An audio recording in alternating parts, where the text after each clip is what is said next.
Celebrate করতে চাই সাকিব আল হাসানের ওয়ান্স এগেইন কামব্যাক।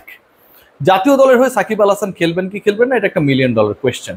কিন্তু সাকিব আল হাসানের ক্যারিয়ারের শেষটা যারা দেখে ফেলেছিলেন, আমার কাছে মনে হয় সাকিব যেভাবে আলোচনায় আবারও ব্যাক করেছেন সবকিছু ফিকে করে দিয়ে, এটা একটা ভালো উত্তর হতে পারে। কোথাও কোনো ধরনের আলোচনা নেই সাকিব আল হাসানের ক্যারিয়ার কোথায় যাবে এটা নিয়ে সন্দেহ। দুবাইতে তিনি প্র্যাকটিস করছিলেন, স্কিল ট্রেনিং করছিলেন, এটা নিয়ে কিঞ্চিত আলোচনা। অ্যান্ড ফাইনালি যে পিএসএল ভারত পাকিস্তান যুদ্ধের কারণে বন্ধ হয়ে গেছিল, শনিবার থেকে শুরু হবে, সেখানটায় আগামী রোববারে সাকিব আল হাসান ফ্র্যাঞ্চাইজি ক্রিকেটের বাংলাদেশের রাজা মাঠে নামার অপেক্ষায়। ইয়াস, লাহোর ক্যালেন্ডার্সের হয়ে তিনি খেলছেন, পুরনো খবর। তার দলে আরো একজন রয়েছেন রিশাদ হোসেন, এটাও পুরনো খবর। কিন্তু নতুন খবর যেটা, সেটা হচ্ছে সাকিব আল হাসান যেদিন আলোচনায় থাকেন অন্য সব আলোচনা সেদিন ম্লান হয়ে যায়। একবার চিন্তা করে দেখুন যে সবশেষ প্রতিযোগিতামূলক ম্যাচ যেটা সাকিব আল হাসান খেলেছেন, আমি স্ক্রল করে দেখার চেষ্টা করছিলাম, সেটা হচ্ছে গেল বছরের নভেম্বরের 30 তারিখে। এটা হচ্ছে মে মাস চলে 2025, 2024-এর নভেম্বরের 30 তারিখে প্লাস মাইনাস করলে প্রায় 6 মাস। এই 6 মাস এই ছেলেটা কোনো ধরনের ক্রিকেটের মধ্যে ছিলেন না। কিন্তু না থেকেও তিনি যেভাবে তৃতীয় বায়োমেকানিক্যাল টেস্টে পাস করার জন্য চেষ্টা চালিয়ে গেছেন, পাস করেছেন। অলরাউন্ডার সাকিব আল হাসান সেই নেমটাকে আবার ব্যাক করিয়ে এনেছেন। যেভাবে সাকিব আল হাসান হাল না ছেড়ে দিয়ে দুবাইয়ে গিয়ে অনুশীলন চালিয়েছেন, যেভাবে সাকিব আল হাসান ওয়ার্ল্ডের সবচেয়ে প্রেস্টিজিয়াস ফ্র্যাঞ্চাইজি টুর্নামেন্টগুলোর প্রথম 3টার একটা পিএসএল-এ যেটাই হোক, প্রেক্ষাপট যেটাই হোক, নিজের দল নিজের নাম আলোকিত করার প্রেক্ষাপট রচনা করেছেন, এটা ভাই শুধুমাত্র সাকিবের সাথেই যায়। যখন পিএসএল এর ড্রাফট হয়েছিল তখন সাকিব আল হাসান নিয়ে অনেক সন্দেহ ছিল, তিনি পারবেন কি পারবেন না, বোলিং করতে পারবেন কি পারবেন না, বা মেকানিক্যাল টেস্টের রেজাল্ট ফরে কি এগেনস্টে যাবে, কত ধরনের ডিসকাশন ছিল।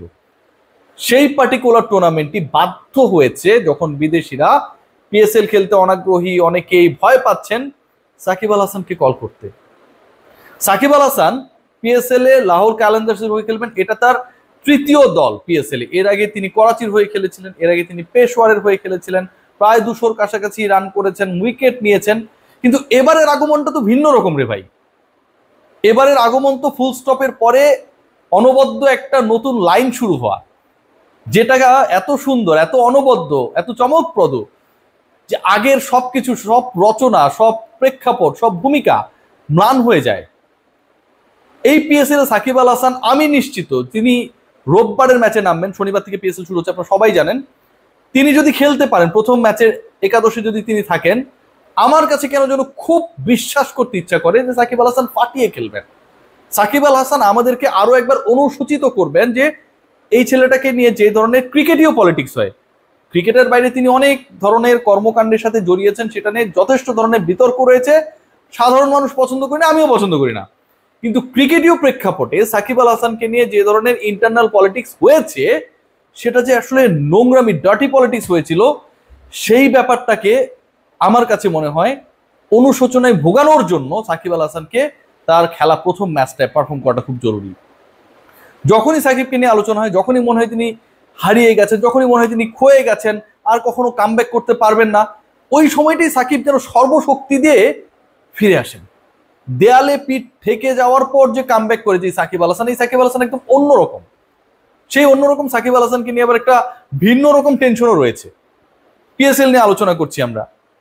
রোববারে 18 তারিখে তিনি খেলবেন লাহোর ক্যালেন্ডার্সের হয়ে, মাঠে নামবেন, সে এক্সপেকটেশনস করছি আমরা।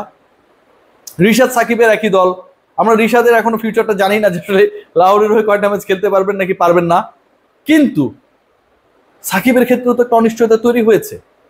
এখন পর্যন্ত সাকিব আল হাসান এনওসি, অনাপত্তি পত্র, no objection certificate from Bangladesh cricket board, যেহেতু তিনি বাংলাদেশ ন্যাশনালিটি ক্যারি করেন, পান নাই। সো ওই জায়গা থেকে কিন্তু তিনি কিছুটা হলেও অস্বস্তির মধ্যে রয়েছেন। তবে বাংলাদেশ ক্রিকেট বোর্ডের বিভিন্ন সূত্র যতটুকু আমাকে এনশিওর করেছে যে সাকিব আল হাসান এখন পর্যন্ত অ্যাপ্লাই যেহেতু করেন নাই, সো অফিসিয়াল অ্যাপ্লিকেশনটা পেলে তারা সেটা দেওয়ার জন্য আসলে খুব বেশি ঝামেলা করবেন না। So overall the scenario is like Shakib Al Hasan is going to be the king again.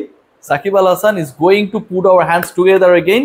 And Sakib Al Hasan আমরা যারা একদম হতাশ হয়ে গিয়েছিলাম, দেখুন এটা খুব ইন্টারেস্টিং একটা ডিসকাশন, যে আমরা আর কখনো সাকিব, তামিম, মুশফিক, রিয়াদ, এই যে পঞ্চপাণ্ডব, এদেরকে টি-20 ফরম্যাটে কখনো হয়তো দেখবোই না, এরকম একটা সিচুয়েশন তৈরি হয়েছে না? সেই জায়গাটায় সাকিব আল হাসান ওই ফুল স্টপটাকে আসলে ব্রেক করে দিলেন। Shakib is coming back, Shakib is coming back the way he actually shown previously. তিনি যদি সেই ওয়েতে ফিরতে পারেন, যখন সাকিব আল হাসানকে ধরাই হয়, যখন সাকিব আল হাসানকে কাউন্টি করা হয় যে Shakib Al Hasan is no more, তখনই সাকিব আল হাসান প্রুফ করে দেন, yes he is alive, is Shakib Al Hasan. So expecting for a very very good start from him. বিসিবিও অনাপত্তিপত্র নিয়ে কোনো ধরনের আপত্তি জানাবে না, সেটাও একটা এক্সপেকটেশন আছে। এবং লাহোর কালান্দার্সের হয়ে প্রথম ম্যাচ রোববারে তিনি যেটা নামবেন, সেটা যেন নিরাপত্তার অ্যাসপেক্টসেও ঠিকঠাকভাবে হয়, সেই প্রত্যাশাটা আসলে আমাদের রাখতে হচ্ছে। আইপিএল এবং পিএসএল একসাথে জমে গেল, এবং এটাকে জমিয়েছেন সাকিব এন্ড মুস্তাফিজ, বাংলাদেশের ফ্র্যাঞ্চাইজি ক্রিকেটের দুই পোস্টার বয়। একজন দিল্লি ক্যাপিটালসের হয়ে খেলবেন, আর একজন খেলবেন লাহোর ক্যালেন্ডার্সের হয়ে।